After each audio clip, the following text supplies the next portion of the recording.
Teaching your Border Collie their name might not become the most obvious thing that you need to do, but actually it's really, really important in the training. So today you can learn how to do that.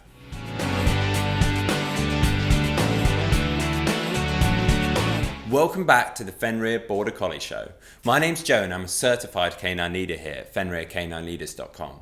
We are dedicated to helping you learn everything you could possibly want to know about the Border Collie, and then how to become a high-level canine leader so you can raise your very own Border Collie pup. So if you're new here, don't forget to subscribe and turn on that notification bell so you never miss a future upload. Now, it might seem kind of obvious or easy to teach your dog their name. Well, it's incredibly important, and actually it is an important command that they need to know, and maybe the first step in moving on with your training.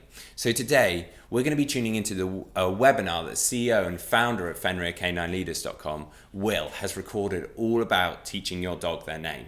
So if this is something you need to do, why don't you grab a pen, a notepad, and you can start writing down the things that you can do to start training your dog their name. So welcome back to another quick-fire breakdown of a very common question that you will get from new puppy owners, whether you're interested in working as a dog trainer. Even canine behaviour work gets this question quite commonly, or even if you're just watching this because you're trying to get yourself to become a high-level canine leader and you want to kind of understand more of the theory around this thing. So most people get dead excited about getting their new puppy and they have the name planned out long before the puppy comes home, and they tend to go into the process of teaching their dog's name completely naively, if I want to be honest, and use maybe a little bit of a harsh term with it. And what we absolutely must start with when it comes to teaching a puppy its name, and teaching it its name so that it's an effective tool that as a high-level canine leader we can utilize every single day, is we must have an excellent comprehension and an understanding that a dog has no comprehension and understanding that it has a name, nor is there any amount of training. Even the best obedience trainer in the world can't teach a dog to understand the concept of it having a name. What we need to understand is that a name to a dog is nothing more than an additional command. Again, I think one of the reasons so many people struggle with their dogs right now is because of anthropomorphization, which, if you didn't know what that term means, it means basically attributing human-like behaviors or emotions to an animal. Too many people are treating their dogs like children and babies, and they baby them and they utilize their name in that kind of fashion. And we need to remember that when we talk, we have language and communication. Not only are we speaking a foreign language to a dog, at least when you hear someone speaking a foreign language, you get the concept, oh, they're communicating just in a language I don't understand.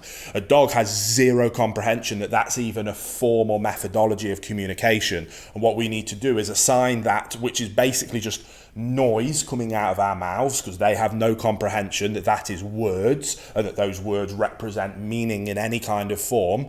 But we need to make them understand that this noise that is coming out of them, out of our mouths, that we have assigned as their name, is nothing more than an additional obedience command.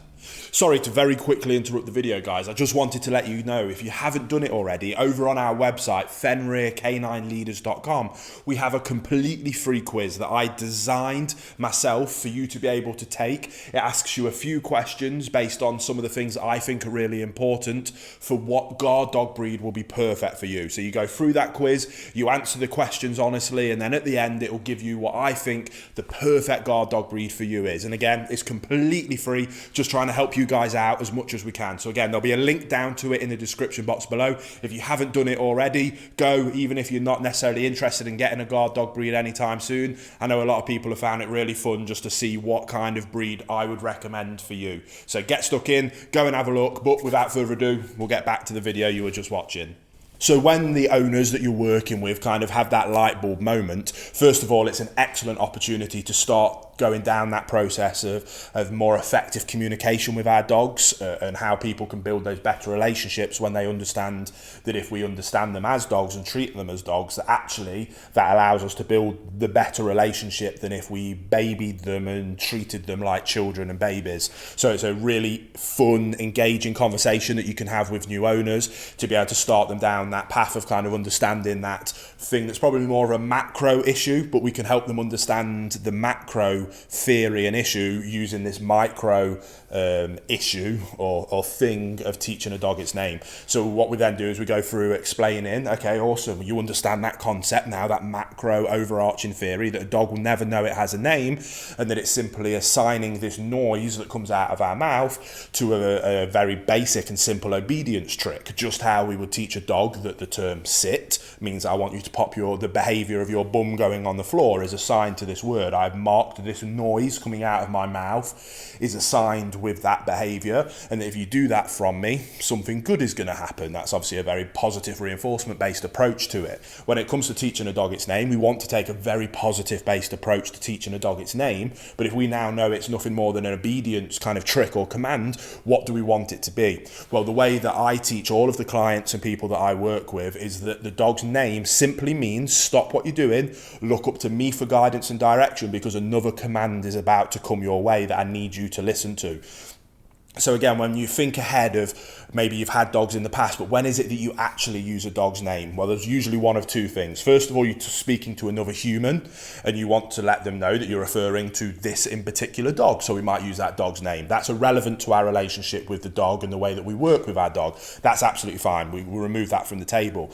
Next thing, it is always some kind of, I'm not going to use my dog's name because he's fast asleep on the sofa there. We've been out working him all morning, but let's use Dave the dog. It'll be some kind of form of Dave, stop. Dave, come here. Dave, sit. Dave, no. Dave, down.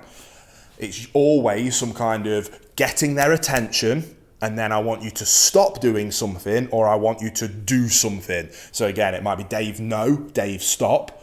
Or it might be Dave, come. Dave, heel. Dave, sit. Dave, stay.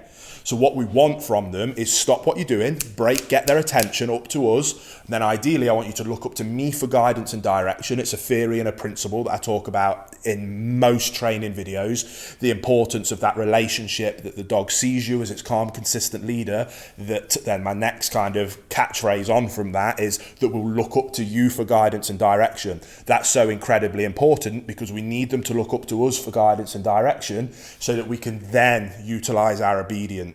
Now, being able to help get that guidance and direction, that looking up, that is what the command of their name should be used, in my opinion.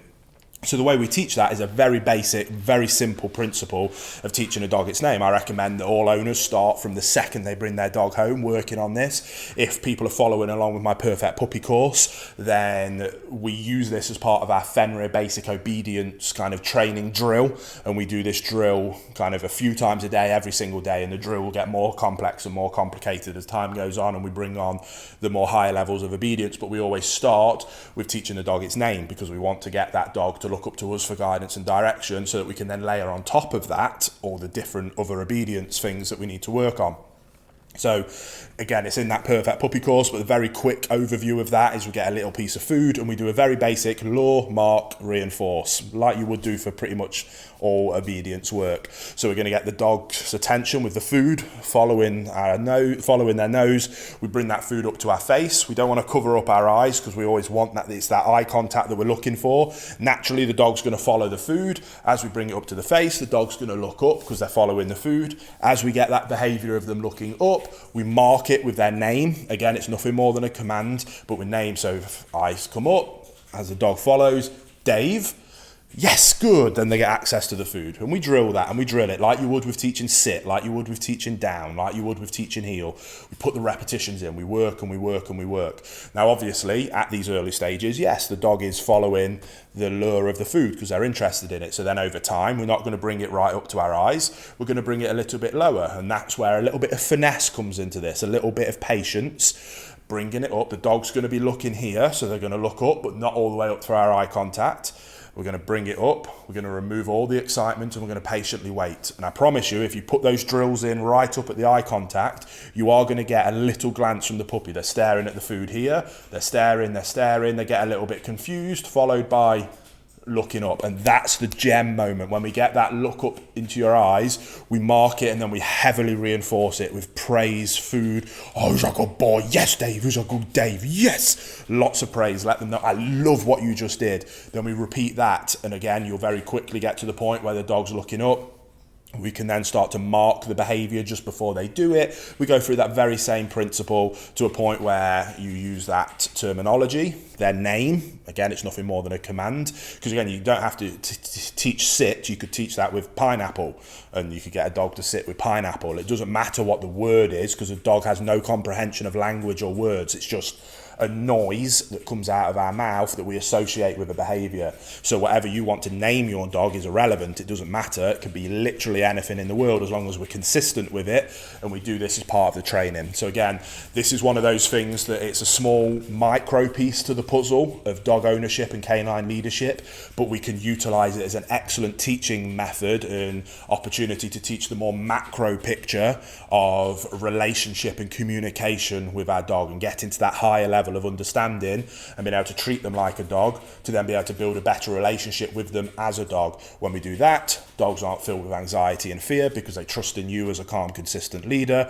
which then means they don't spiral into reactive and anxious type behaviours, which is riddling the dog population of the world at the minute. So again, very simple process, but a really excellent opportunity, something that we can be extremely positive and fun about. So get out there, whether you're working with clients or working with your own dog, get out there, have some fun with it, and make the most out of what is quite an easy thing to achieve really quite big results with a micro piece of information. There you go, guys. Some really useful tips and tricks that you can start putting into practice straight away when that Border Collie puppy comes home. I really hope you enjoyed today's video.